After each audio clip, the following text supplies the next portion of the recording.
l'adhésion du dernier Premier ministre d'Ibk, Boubou Cissé, à l'UR, est perçue sous différents angles par l'opinion publique. Si, pour les uns, il ne devait aucunement militer à l'UR, parti membre du regroupement M5-RFP qui a contribué à la chute de son gouvernement et au départ du président d'alors, d'autres pensent plutôt qu'il ne pouvait partir nulle part que dans le parti de Soumaïla Cissé.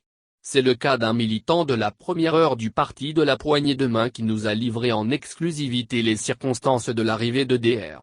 Boubou Cissé à l'UR. Ce que beaucoup ne savent pas des liens entre Boubou et Soumaïla Cissé, au-delà de toute considération politique, remonte aux relations familiales qui lient les deux personnalités. Car la mère de Boubou et notre défunt président Soumaïla étaient des amis inséparables. Ils ont fait la même classe, étaient sur le même banc. Et cette amitié a résisté au fil du temps. Ce sont à travers ce rappel historique que notre interlocuteur, un haut cadre de ce pays militant turbontain, a introduit les débats. Ce n'est pas tout, il a également ajouté que Sékou Kadri Cissé, l'oncle de Boubou, fait partie des membres fondateurs de l'UR. D'ailleurs, avec l'étiquette du parti de la poignée de main, celui-ci a été élu 3 fois député à Djenné, soulignera-t-il. D'ailleurs, c'est cette section de Djenné que l'ancien Premier ministre d'Ibk a choisi pour militer au sein de ce parti. Pour notre interlocuteur, ce sont des cadres, militants sympathisants de l'UR qui, après la chute du régime d'Ibk, ont jugé nécessaire que Boubou Cissé retrouve sa famille, UR. Car nous pensons que l'UR, c'est sa famille même s'il n'a jamais milité dans aucune formation politique. Bien heureusement, il a été accueilli à bras ouverts. Pour preuve, sur la 50aine de sections que compte le parti, 45 sont favorables à Boubou et sont prêtes à le soutenir s'il décide d'être candidat de l'UR, a soutenu notre source qui s'est aussi réjouie de la forte adhésion des membres du bureau exécutif national au projet de pétition demandant l'organisation d'une conférence nationale pour le parti. Ce sont 174 membres du bureau exécutif national qui ont signé sur plus de 150, nous a-t-il fait savoir.